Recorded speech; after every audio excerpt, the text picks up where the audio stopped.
And what is going on, everybody? So, welcome to another episode of the Phillies Talk Podcast. Right now we're on episode 11 of this show. Yeah, before we get into today's show, if you guys are new to the channel, make sure you smash that like button. Also, hit that subscribe button, you guys are new, and definitely have that notification bell turned on so you guys will not miss new videos or when I go live. Well, what's good? What is good, Legend X64? What is good?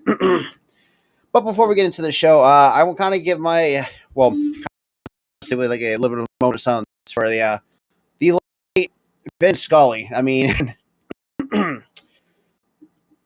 but yeah, I mean, overall, I think before we get into this talk, I'm kind of give my few things to say on Vin Scully. The dude, for a guy as one of the renowned, a little bit lag. Well, that depends on what you're watching. So I mean, kind of like I said, kind of going back to my few words on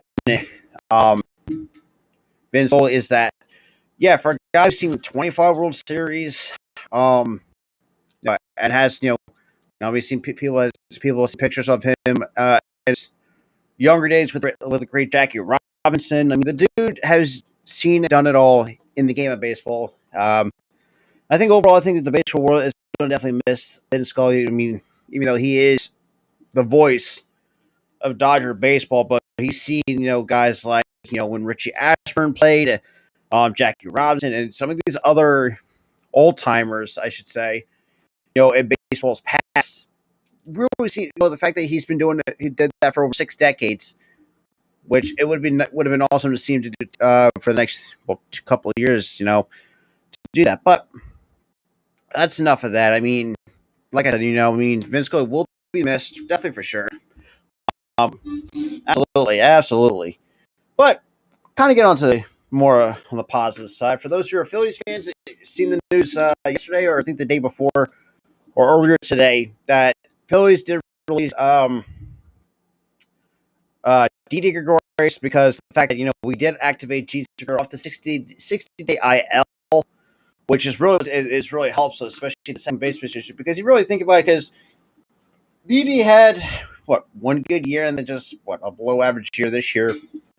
Really didn't amount to anything yet. I mean, we didn't pay him much. It was 2-year, $14 million. So it was only up to like a $7 million contract, but really it's not going to hurt us a lot. But since we did make some moves at the trade deadline too, which will talk about a little bit later. So I mean, I did pull up a CBS article, and yeah, so it kind of does say titled Phillies released Didi Gregorius, and then obviously the Red Sox did get rid of Bradley Jr., which that's crazy in itself. But kind of go over to, like I said, Didi is 32, has been the third season with Philly, enjoyed a productive abbreviated 2020 season. I think everybody knows about that. As that, enjoyed a productive abbreviated 2020 season after signing with the Phillies as a free agent. But since the start of the 2021 season, he's managed to slash a 210, 267, 345, and 166 games. This season, he's been even worse, as his OPS plus dipped below to 60, which above, obviously, in terms of, if you have. Yeah, I saw that. I will definitely talk about some of the trade deadline moves that on this show as well, mostly for the Phillies though. But yeah, I mean, as the baseball world goes in major leagues, if you're gonna have like a below 100, obviously 100 OPS plus is the major league average. Obviously, they say Didi was below average. Below, I mean, we all know the. Yeah, Keith and Robert Robertson did shut the door on Atlanta. I'll talk about some. Like I said, we'll go over that as well. But yeah, but obviously we did. We also had our recent trade acquisitions with uh, Marsh, Syndergaard. Now we're having Segura back at second, and then we're actually moving. I had it like this is what I said to about when Stock got made the opening day roster for this team.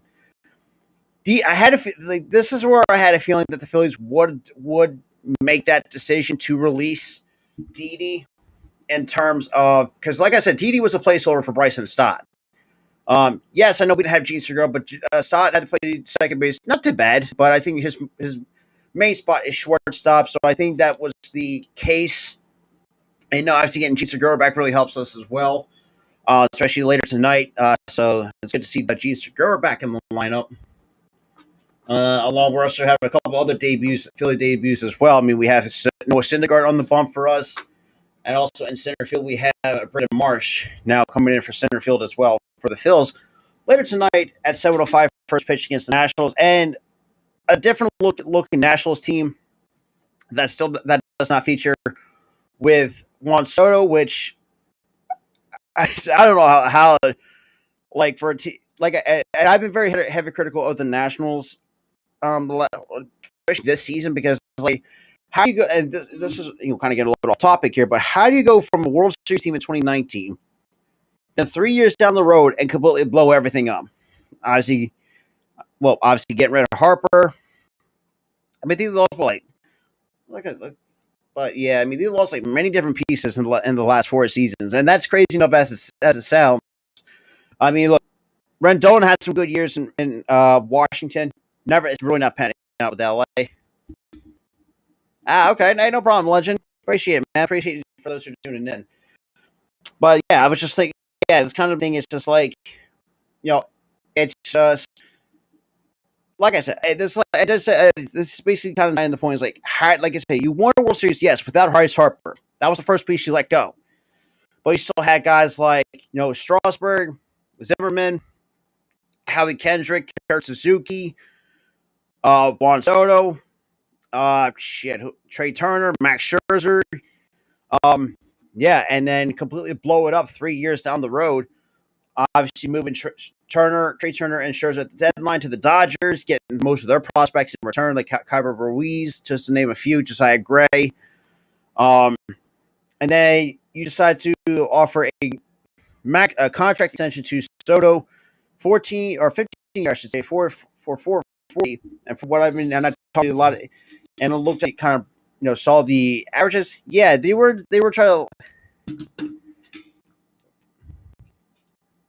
Yeah, I saw that the Yankees were in the mix to get Soto, but the question is, I really think to say what can the Yankees give? Because I mean, one of the prospects that I think the Yankees could have given up was Volpe, but I don't think that was going to happen. But what's good, normal guy? What is good? But yeah, I thought the trade deadline actually was pretty interesting to say the least, because obviously with the Juan Soto being like the headline of it, as it stood, but it's just it kind of it's just like it really for me didn't make any sense for a team. It's just like the Nationals. I mean, like David Martinez, I think he kind of overstayed his welcome a little bit. And I think Mike Rizzo just, I don't know, like, and it's just for a team that has a World Series first World Series since being the Washington Nationals and as longest as and all that, but then completely, like I said, blow up 3 years later and have a guy like Strasburg, which I think that contract's really kind of biting them in the ass a little bit. And Strasburg, yeah, as big as a pitcher as he is when he's healthy, but it's always the health part of things. It's just like that's just where I'll kind of leave off with it. But like I said, kind of go back to the Didi thing. Didi really was, yeah, like I said, I mean, like as the article said, the 2020 season, he actually did pretty well. But yeah, even though it was a short sample size, it was only 60 games. I mean, I still don't count that season. Oh, jeez, that's crazy. 0-2 without Gallo. I mean, I had a feeling that the Yankees were going to move out move on without Gallo, based on the fact that you made a move for Benintendi, which kind of really brought the idea like, yes, Gallo was pretty much already out of there, and I had a couple Dodgers fans on there kind of really ranting and raving because he don't like Gallo either. Well, that's just where I will say with that, and kind of where we're sitting off with that. It's just like now we're having. Let me see something real quick. That's the kind of lineup goes since I did fill out the lineup cards because I'm going to be calling the game tonight. Yeah, I mean he's just like he played pretty well. Not say well. I mean, not he was not great, but he actually was somewhat productive in terms of what he could do, especially guys like him. In his early 30s, did what he could to produce, but just really wasn't enough to the point where it really did help. So I mean, if the Yankees still find a way, well, I wouldn't be surprised if we went back to New York though to get an IKF. But I mean, I don't think that's well. Like I said, I told some Yankees fans too. Like, we'll see what happens. Where it might sign, but as it stands, yes, like Segura returning to the lineup, hitting 7th, Brandon Marsh and center fielder, and then you have Soto Syndergaard making his Phillies debut. And looking back some of the stuff that's during the Mets, it's just kind of real. I find it really funny how and my other half of this Philly Sports podcast as well, Tyler Coleman, shared a thing on Facebook though, basically saying it's going to be very awkward because I remember how Syndergaard playfully stole the ATV away from the Fanatic, and that was awkward as well. It's going to be looking awkward as hell as it is, but I mean, I think overall, the trade deadline was actually pretty good. I mean, there were some teams that actually made some valid moves. I mean, if you like the dot, but other than that, like, I thought the Phillies did a really decent job getting what needed. Yes, I mean, David Robinson, I know a lot. Like, this is where I didn't want to talk about this a little bit. A lot of some Phillies fans didn't really like it because it's like, yeah, I know he's already getting up there. Age is already 37, but he still could produce at 37. I mean, yes, I know the last 2 years, the 2 years that we had with him, was very unfortunate because of injury. But I think having the full. I mean, we'll see what happens with Noah Syndergaard being on the one going against Espino from the Washington Nationals. The only changes that the Nationals have, other than Soto walk to the Padres, was getting Luke Voigt. Well, you had Aaron Hosmer going to the Red Sox, and that's yeah. And that's something that's honestly not really interesting to take a look at. It's just kind of where I don't know. But I thought, like I said, overall, I think the trade deadline I thought actually was really good in terms of who went where. I mean, yes, I know we had to get okay, but like kind of going back to my thing before I kind of get off track here. It's just yes, I know we need another starting pitcher because Bailey Falter was not the kind of guy in the rotation, and because yes, we have Wheeler, Nola, Gibson, and Suarez. And like I said, I mean, I'm surprised we didn't move Eflin at the deadline because let's be real, man. Like I said, Blue Sea, we'll see what happens because right now we're going to see. But don't worry, and a lot of times too, people don't realize his first team before the Yankees was the Arizona Diamondbacks. A lot of people don't realize that was his first team. Yeah, he spent majority of the time in New York, but that's kind of getting off at Didi. Because, like I said, I had a feeling it was going to happen sooner or later. Like Didi's play past his prime, just was not the same player that I remember to seeing him playing with the Yankees. Just never was that same. Brought that same. I mean, there was some production, but not the same kind of production he had back in New York. And the fact we're getting Segura back also helps as well. And we're also getting Harper back too. So this team's getting really fully healthy, and that's going to be very interesting to see going down the road. And see some of these guys. There's some of these new additions too, like Brandon Marsh, David Robertson. The Frankie Montas thing to the Yankees, that was an interesting one because because let's be real. And when I did talked about it, I think my previous episode, Frankie Montas is one of the guys I had on top of my list when it comes to the to pitching. And unfortunately, well, you got to think too. Yeah, it's just like once you are expired from one team, you got to think too. He was already a little bit out of baseball for. He was like a free agent for a good while, when I remember too. And the other thing, like everything had. I mean, it also comes down to the coaching too, because like if you really think of, like I said, think about the St. Louis Cardinals. They're not the same team as they once were. You know, they had guys like you said, Matt Carpenter. They have two guys that are going to be retiring very soon, and Molina and Pujols. The only one that's going to still remain, depends if he wants to retire or not, and that's Adam Wainwright. That was part of those couple World Series teams in 2006 and 2011, and yeah, I mean it really does. It does, and see and that's where I think sometimes. Yeah, I mean, look, I think Ellis is still a good player. I think he was. I don't think he was meant to wear the pinstripes, the Yankees pinstripes, which is, let's be real, one of the most iconic kind of uniforms over the years. I remember the days like Bernie Williams, Derek Jeter, Posada, Rivera, Teixeira. Who else I met? I can't. But yeah, I mean, not just that too. I mean, you really think about it too. Like it's any big market team, whether it's Los Angeles, Philadelphia, maybe Boston, New York. That depends on which New York you're talking about. Because let's be real, I still feel like New York still. I think that's still the Yankees territory. I saw that the rumor, but I don't think them are going to let Pablo Lopez go, because I think Pablo Lopez is part of their future when it comes to the Miami Marlins. I got to go with Sandy Alcantara and a few others. I can't remember them in that rotation. I know 6-2 Sanchez, if he stays healthy. Maybe I'd be that another guy. Like I wouldn't be.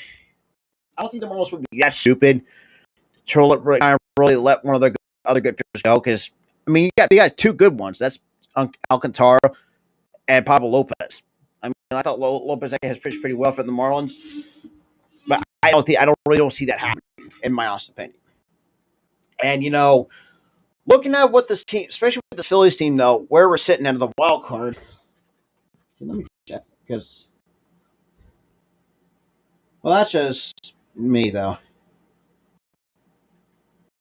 But yeah, I mean, I think overall, I thought the trade deadline was pretty interesting. You mean seeing Wanso to go to the Padres, even though Washington, and that's another thing too. Like Washington, the last couple of years at the trade deadline, always got a huge haul for some of the players that they had. I remember like going to last year's trade deadline. Well, yeah, I think too. Jordan Montgomery was going to was starting to getting us past his prime. He was already at 29. So I mean, you really think too, like I don't know. Like I don't know. I mean, look, Jordan Montgomery I thought was solid, but I still don't think he's not that great. But I think something like Frankie Montas, I think improved somewhat up. Let's be real, for me, and it was a significant upgrade over Montgomery. But then again, you also had the thing too. The Yankees were also in the mix for Luis Castillo, but no one.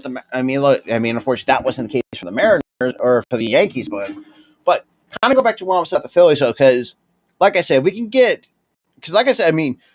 Segura went down with the hand injury, I think it was, and now we have Harper went down with a thumb injury, almost not even towards the halfway through the part of the season.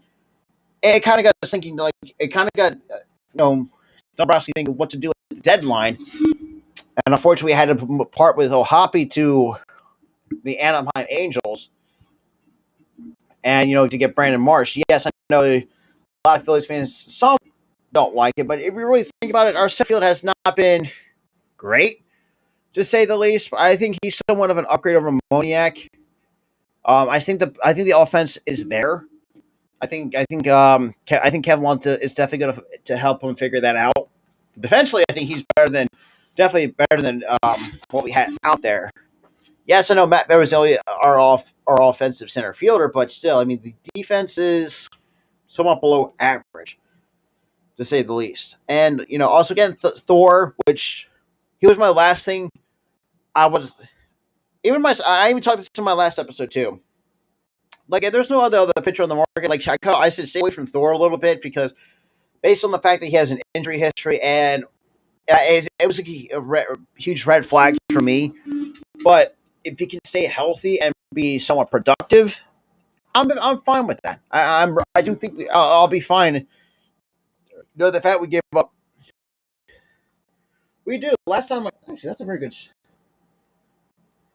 So, of course, when it comes to the wild card, of course. Yeah, so right now we're still tied for Cardinals for the third wild card spot. We're still 3.5 behind the Padres for the second wild card spot. So if we the ideal situation is to start tonight is sweep the Nationals and try at least and pad this lead because obviously the Cardinals of course they got the Cubs. That's really not helping our case too because the Cubs ain't that great either. But I mean, we did give up one, like I said, and that kind of ties with the trade deadline. We did give up Ben Brown of our pitching prospects. I don't think he was really going to make it. I think it was last time I checked, he was in Double A. It's somewhat decent numbers, but not great. But I think we gave him. We only just traded him straight up for just David Robertson, and that was one of the trades that, um, I really didn't mind because I really think about it because, and look at the numbers that David Robertson has. It's like, yeah, this is what could have been if the injury setback. It was a huge backup for us. Bring up bring a familiar face. One of the best years that I've seen a pitch. And finally reunite with Rob Thompson also helps as well. And not to mention too, and yeah, we had to start anything to make us as a closer, but we had multiple, like two or three guys we can go to in the back end of the bullpen to close out games. Yes, I know we only had a 2-game set against the Braves, but game 2, I think it really showed. I think having someone like Robertson really, I think, does really help to a certain degree. Because I really think about it, because I mean, after we DFA'd Familia and Herrera to really make some room to get to acquire, players like, David Robertson, Brandon Marsh, and then, bringing along Noah Syndergaard. Let's be real. The fact that we brought Syndergaard over to somewhat of a better chance to compete, really, it does make a difference because he really thought. Because I remember in years past, like in the year, like during, even though he's only 29 though, but I still think he's still got a lot left in the tank. Like I said, depending on injuries, which has always been my biggest key with Syndergaard. Like last year, only not even pitched much because Tommy had to leave, end the season earlier to Tommy John and all this stuff. But if he could stay healthy and the rotation, I think we can have at least above average, a better looking rotation. I mean, you can have Nola, Gibson, Syndergaard, and Suarez, and find a way to move on from Bailey Falter. The dude just has not been it. And the fact that even when we DFA, kind of talking about that a little bit, was that the fact that we DFA'd Familia, I think Dombrowski realized, and trust me, I think most Phillies fans seen it. It's just like this dude flat out stinks, and it just was not helping us. And the fact that Chargers at times over relied on a guy that was very inconsistent, it hurt. It really did set us back a little bit. I think it really did set us back. Of really, of where we want to be. Yes, I know. Like I said, we're not a division winning team, but so far from that. But I still think we can definitely snag. That's right. I forgot about DeGrom opt out, but I don't think he will because I think he's been way too loyal with the Mets. So I wouldn't be surprised if he stayed. Now, like say if I kind of did talk about this in the past a little bit too. It's just like that would really. If you thought this, I'm not Blue City. I'm not. What's good, BLSG? Blue City, kind of answer your thing a little bit. I'm not surprised we released Didi. I had a feeling it was going to happen, but I talked about this in the video too. I think it was just like talking with Bryson Stott, and kind of go back to what I was talking about. When Stott made the opening day roster on in from spring training, it kind of got me thinking. It's just like at some point down the road, they're going to have to find a way to move on from Didi and have Stott as a shortstop going forward. And then, I mean, as time went on, I mean, yes, and we dealt with some injuries along the way, as it would seem. It's just that's where this team has really has its ups and downs, especially with the injuries too, like Harper and Segura. We're having getting Segura back to where Segura has been activated off the 60-day injury list. Really helps us. We're going to actually get our second baseman back. Now once Harper comes back, I think the team can really. I think you can show what this team can do, especially under Ron Thompson. I think this team has really performed well under Ron Thompson. Yeah, I mean, there's some days where these quote unquote scheduled losses when those scheduled losses are called bullpen games. Now having something like Thor in the rotation, I really do feel like that's really, I think that can change that in terms of cutting out the bullpen games, because we're not that kind of team to do bullpen games. Because I mean, the only team I feel like can really pull that off is probably the Rays, because knowing how the Rays are. But that's just from what I'm seeing from personal experience. But looking going forward, obviously, like I said, we have a series against the Nationals at home in Philadelphia, which is also crucial too.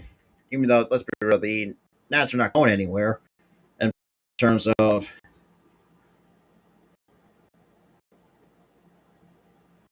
Yeah, absolutely. That's what I was. That's what I would do.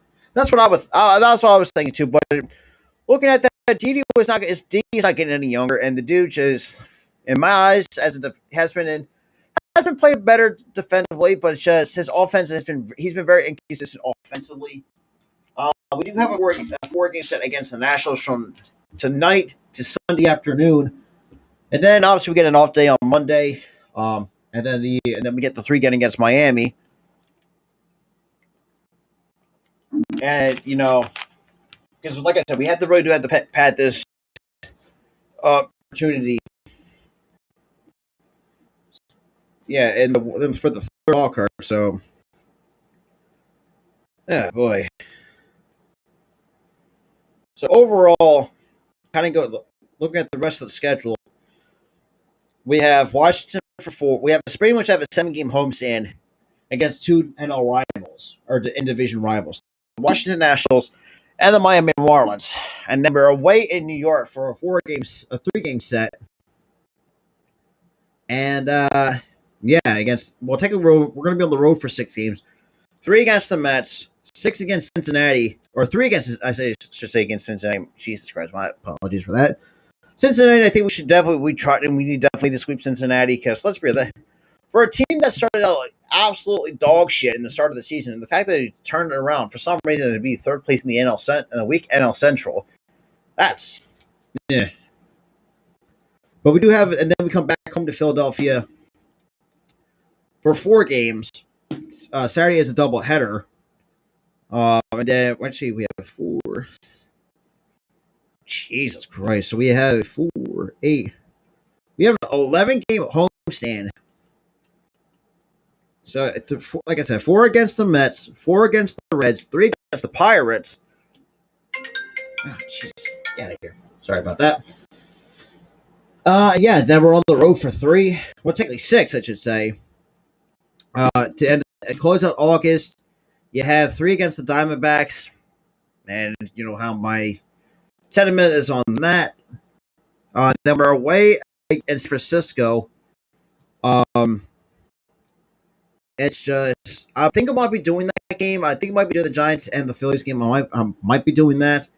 And then we're home for 6, 3 against Miami, 3. Yeah, yeah. I mean that's why I say too. You can, because look, Bailey Forger, in my eyes, not the greatest guy. I would at least would still have on this team. I would definitely find a way. I don't know what his contract's going to be looking like, so we'll see what happens. like I said, going back to the schedule for the rest of the schedule, just right now at the start of the September, you have three against the Giants from the third to the fourth, second to the fourth, I should say. Then you're home for have an off day on Monday, the September 5th. Then you have like 6 game homestand, three against the Marlins, three against the Nationals, and then we'll have another off day in between. Then you're away in Miami for three. Then we have a 6 game road trip, three against Miami, three against Atlanta. And then we're home for two. I mean, after an off day on Monday, once again. Then we're home for 5 games, two against the Blue Jays, three against the Braves, and then we're home or back on the road once again on the 27th for three against Chicago. Then we have a 2 game set against Washington, and actually a 4 game set against Washington, and three against the Houston Astros for the round of the month of October. So basically, overall, there's some games I think we should really take a look or try at least get a series sweep. Obviously, it starts tonight against the Nationals because the Nationals are not that great.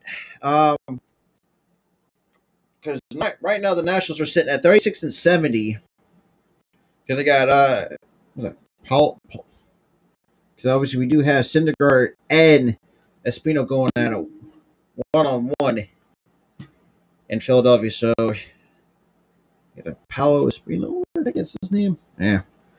So we got Paolo Espino so far coming into the start. This is I think in his 30th. It looks like so right out of Panama. Yeah. An 0-3 record, an ERA of 3.78 with 66 and 230, and he's pitched with 50 strikeouts and a whip of 1.25. So pretty much the Nationals are at times would throw these random guys into the rotation based on the fact that they really don't have that much pitching. Because really think about it. Because you have a guy like Strasburg who just cannot stay healthy. You don't have Max Scherzer, and even the defense has been 50-50. You still got former Phillies Cesar Hernandez and Michael Franco. I don't know. It's just like this team. Going back to this, what I made this point earlier. For a team that was, let's be real, had a really good looking roster with Howie Kendrick, Kurt Suzuki, Juan Soto. Josh Bell. Josh Bell came a little bit later, I think. You still had Ryan Zimmerman was still on the roster. You still had a few guys that have been there for as long as since time been there in Washington. A guy like Ryan Zimmerman, and as a Phillies fan, he's was just one of those guys who was a thorn in the side of the Phillies over the years. And the fact that he realized, time to hang up the spikes. You had other guys kind of follow in different paths. You had guys like Soto really kind of just really not saying. Like I said, this kind of goes back to the Juan Soto thing. The fact that obviously as look, the base with the constant offer extension that the Nationals offered to Soto at face value may seem like he wants to be the highest paid player, but when we really break it down, and they are trying to lowball him for cheap, as what the years and the offer was, with the amount of value it was for that contract. But looking at how the trade deadline kind of worked out, there's some teams actually were some winners and there were some losers for sure. As what the Phillies have done.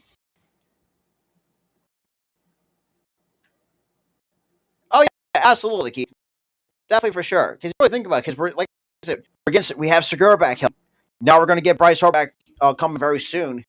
Along with going to have other guys, and like I said, with these new additions coming in, or with these new additions, like David Robertson, Noah Syndergaard, Brandon Marsh, and some of the other guys on the roster.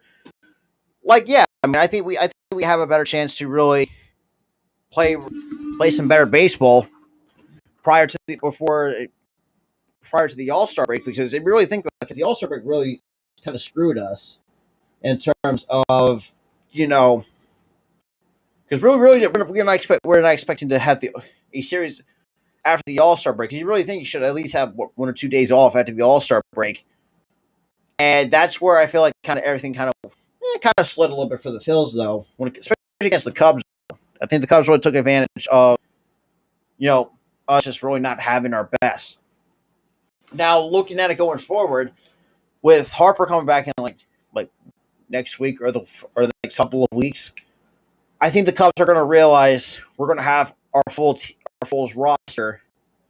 It does, and this is where, and that's a very good point too. And not having Harper really, and we showed that it showed us, last year not having him kind of really hurts us in terms of that kind of leadership and that production that he has. No, obviously the end up reigning National League MVP though. I mean, it's just, and I think he's always making a strong case for that once again as well. I mean, but unfortunately that thumb injury kind of just was unfortunate. I mean, the fact that, and this is where I think also kind of will apply back to what I kind of mentioned, or the last episode I'd done, was that we should have swept the Cardinals. I mean, that was should have been the most realistic thing to do, was to sweep the Cardinals, because the Cardinals, yes, I know that they are a scrappy team. Like I said, not the same team that they once were, like in like the days, like 2000 from 2006 to the 2010s. You have a couple guys on that roster going to be retiring, and Pujols and Molina. Definitely can make the argument for both to be a first ballot Hall of Famers for sure. But I just feel like the Cardinals, I do have a feeling they're going to find a way to hit a brick wall. Because now I want to see, because right now I actually might check to see what their schedules. Because I mean, we got some series coming up in the next month or whatever. I mean, I know the only losses I can definitely see is probably the end of October is against the Astros. We can definitely see that, but I think we definitely put up a fight against the Astros for sure. I mean, there's some series that we should at least trying to win. Obviously, sweep Washington. Try definitely at least sweep, or best, or nothing like worst case scenario. Take 2 out of 3 from Miami, because and Miami's always been the biggest monkeys, one of the biggest issues. Dated back for a while. And, definitely still got it. We definitely need to learn how to beat the Mets, because, like I said, I mean, we got DeGrom back from the shoulder. I think the shoulder scapula injury as it was. Definitely try to take 2 or 3, because I think sweeping them might be a bit of a task, but I think it's not out of the possibility. But I think if we do sweep the Mets, yes, I think that's great. But I think the best you really can look at it in terms of both roster constructions is that I think the Phillies should at least take 2 or 3. But maybe that's just looking at it realistically, because yes, as much as I want to see the Mets want to kind of crumble, because I mean they do have a track record doing that, especially when obviously we're getting to grab back, that might change, because I don't know, as crazy as it sounds, this Mets team kind of reminds me of what the 2015 Mets were, but this is a little bit different to the point where they got a good roster construction. But I think with the Mets in 2015, they were more like a wild card team. But they're really like the same kind of, when it comes to the roster kind of construction. They are, but I still feel like they're going to find a way to hit that brick wall with one of these better teams. Like the Dodgers. I mean, the only thing I can feel like the team can really give them a run for our money is probably the Dodgers, because the Padres, the Padres are nah. I can't say for another. Can't say for certain for the Padres, because they really gave them a lot to get Soto. But we're gonna see how everything kind of turns out with that, if it's gonna be worth it. But we'll see with the Padres. I think the Dodgers, I think, is the only team I can think definitely would beat the Mets. But that remains to be seen, because you really think about it, because I mean, the Dodgers did get rid of some of the pitching staff. I mean, Mitch White and Campbell has not been the same since the days him with San. Well, I mean, he was somewhat pretty good in San Diego, but just not the days like he was dominant like his time in Atlanta, or sometimes he had some good years in San Diego. But once he went to Boston, I don't know, like it's just like Campbell really just fell off a cliff in terms of production of the kind of closer. He still was not the closer he once was.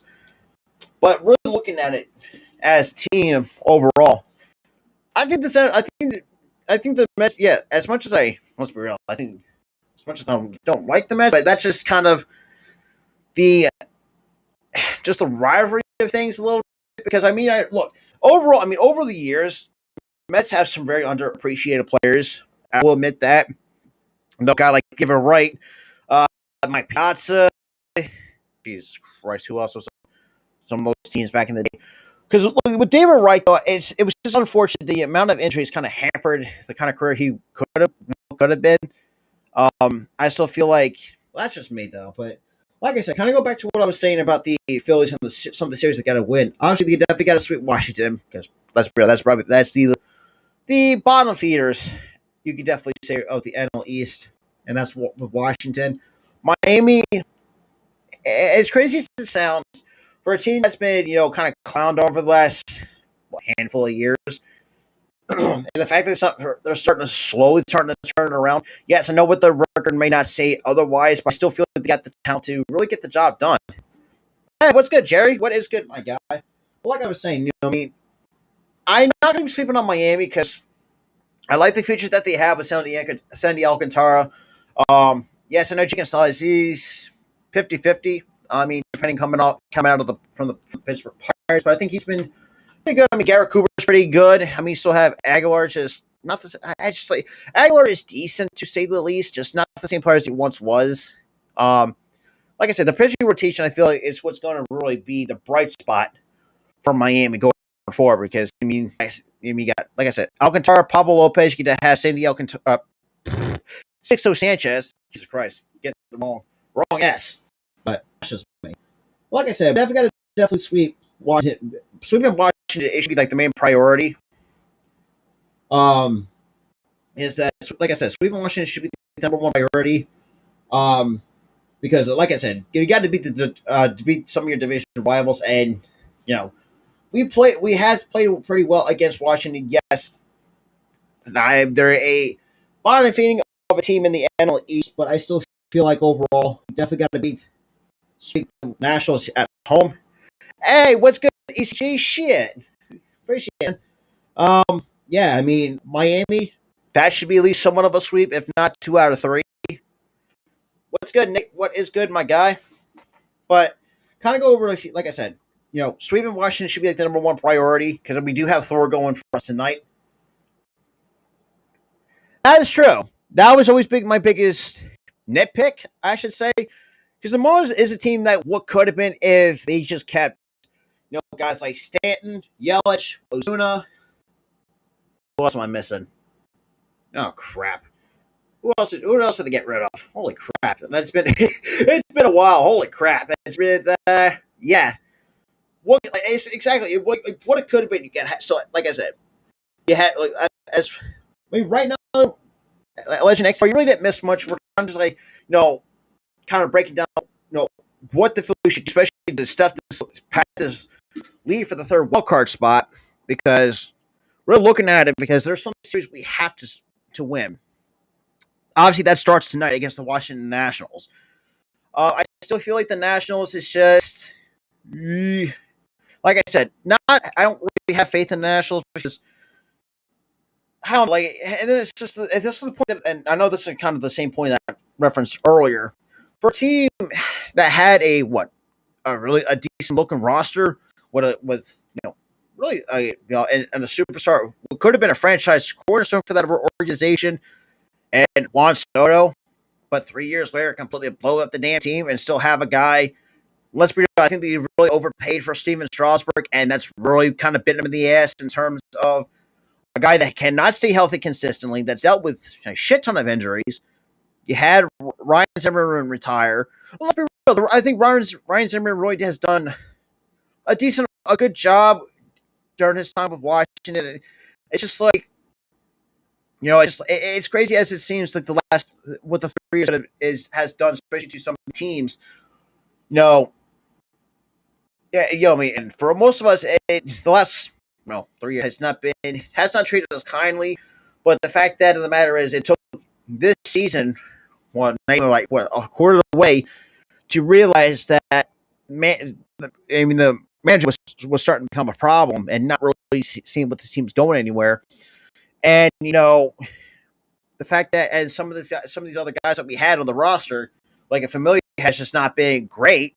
And I think if the fact that Don found that out, or definitely see it, because if I'm, this is why I said this multiple times too, and sometimes even my late, some other stuff that I do, kind of even talk to off screen. And I said this too, like most of the time, if I'm Don Rossi, like I would like at least try to keep a close eye on the team, especially on the roster, like who's doing great and who's doing poorly. And obviously, one of those poor, like I said, poor ones was Familia. Familia has been just very inconsistent, and same with Herrera.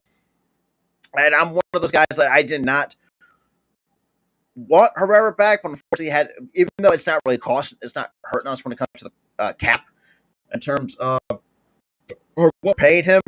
But I still feel like we couldn't have went elsewhere without Herrera. I thought Matt Vierling has actually done a pretty decent job in his role, up here for a guy like Matt Vierling, and for some reason, and I don't even know, because that should tell you like some of these players in the Phillies organization, like who's who. Like it's gonna be, it turns out that way, and obviously only.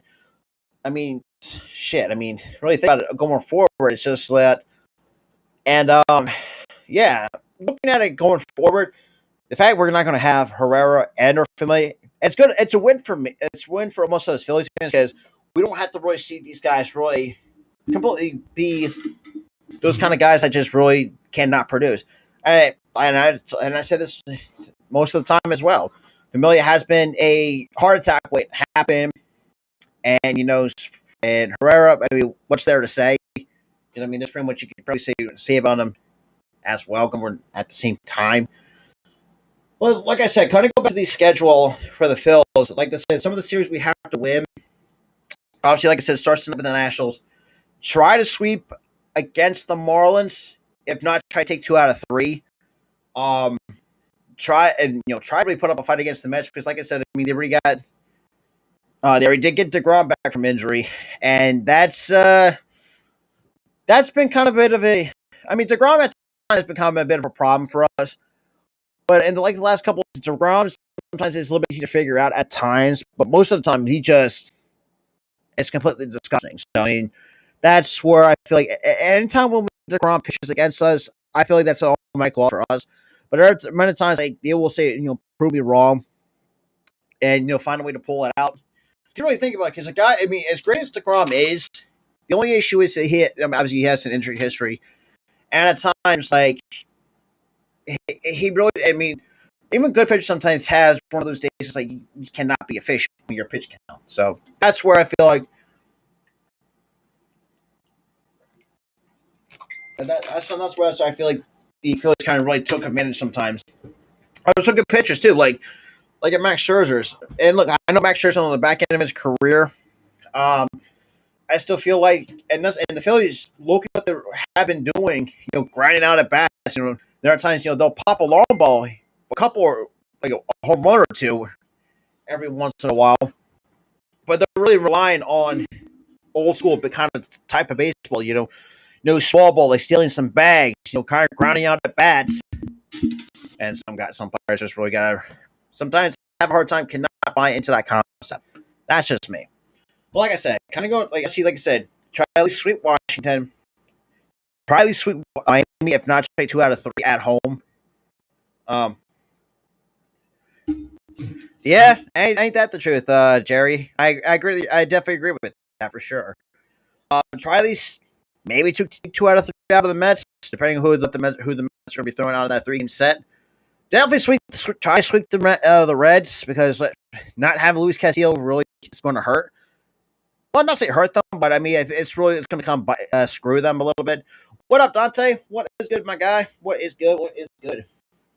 Appreciate everybody that's been tuning in for another episode 11 of the Phillies Talk Podcast. Because kind of go back, kind of going over a few things. So, like I said, try to at least take 2 out of 3 out of the Marlins.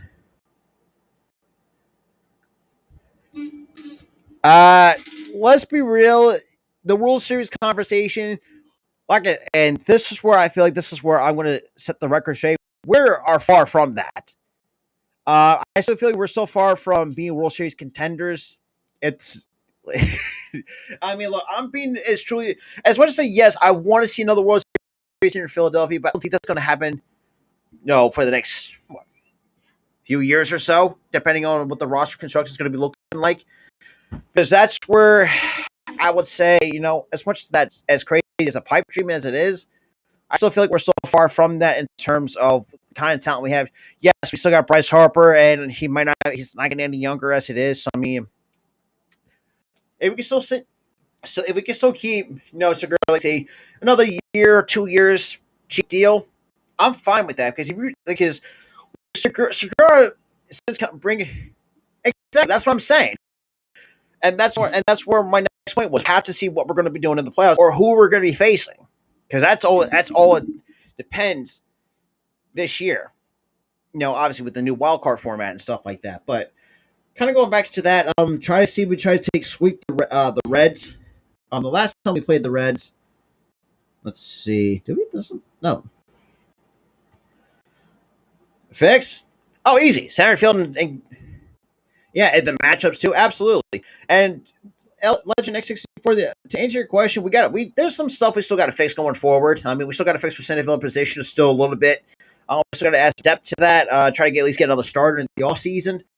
And definitely try to.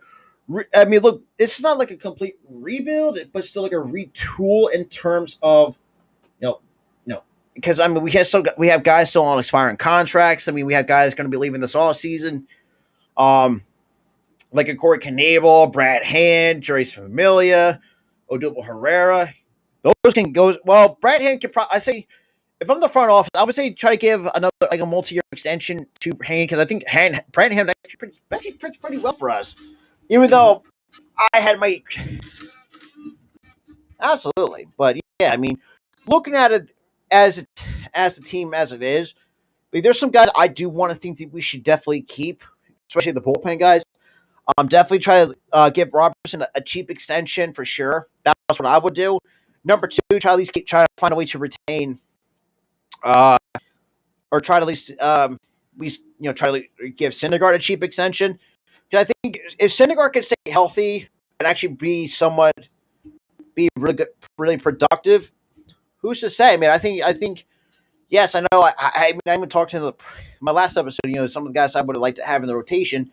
Like a Frankie Montas, Luis Castillo. I know that was out of the possibility because Castillo, as good as he is, I don't think we're not going to pay the price for it. But it was a pipe dream anyways.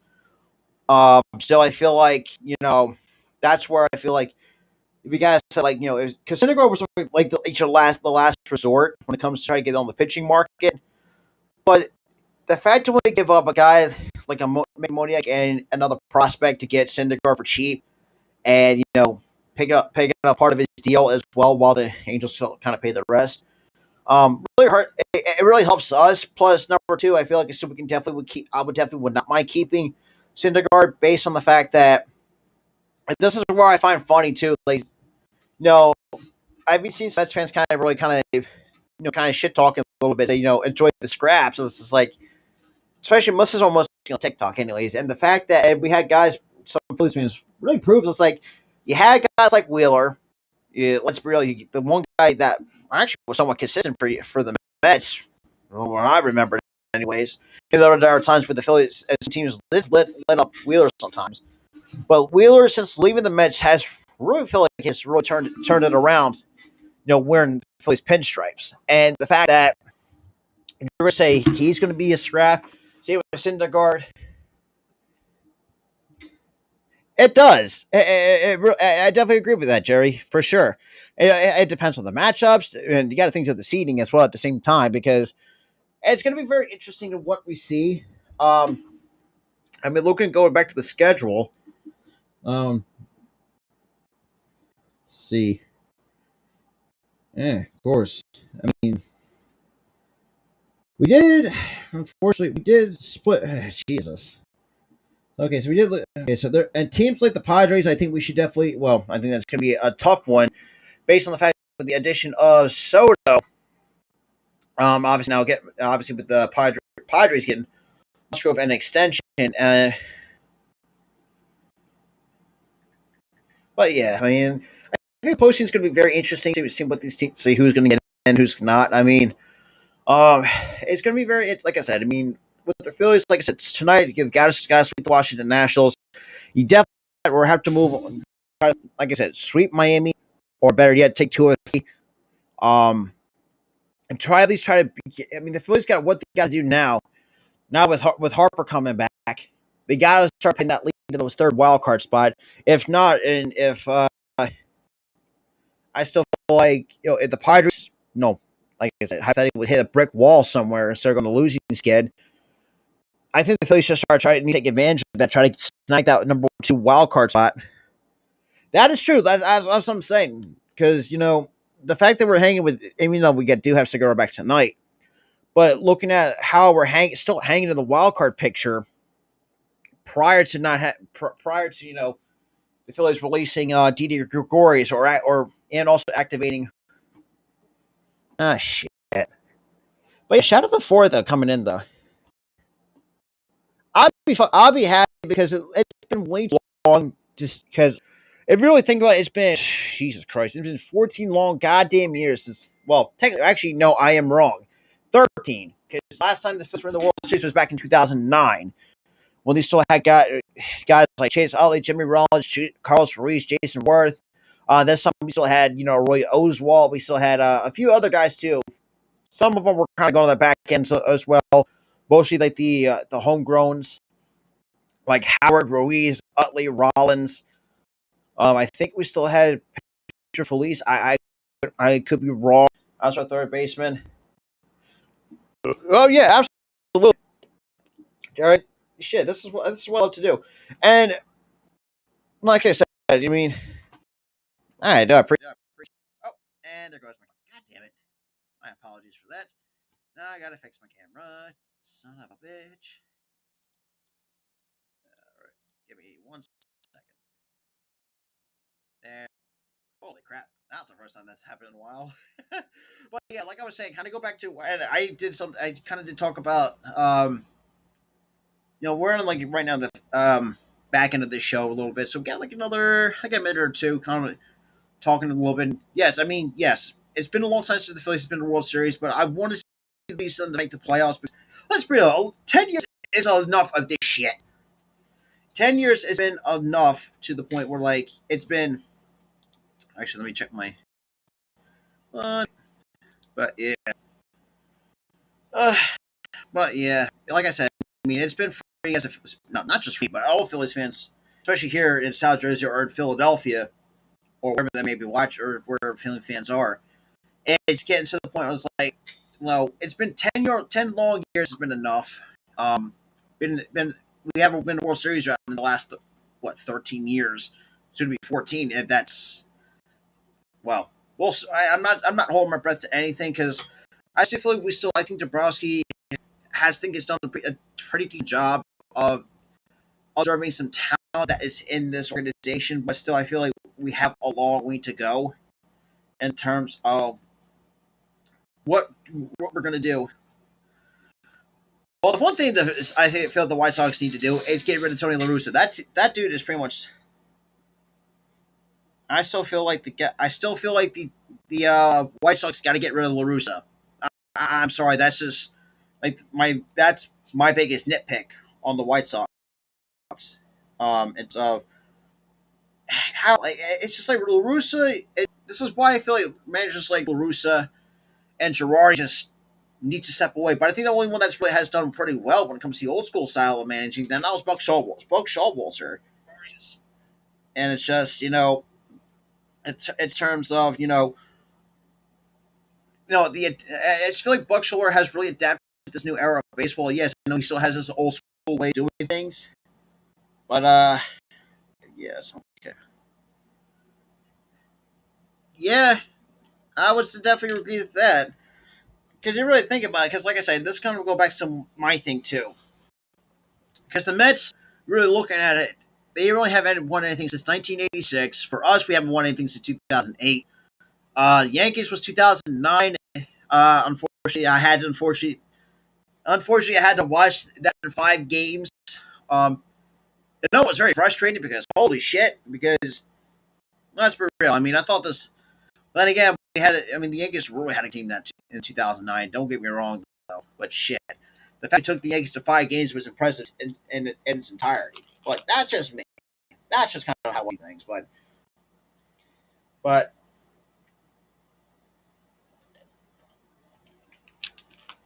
looking at it forward, though, I still feel like I think, yeah, and this is where I think Jerry's point is that,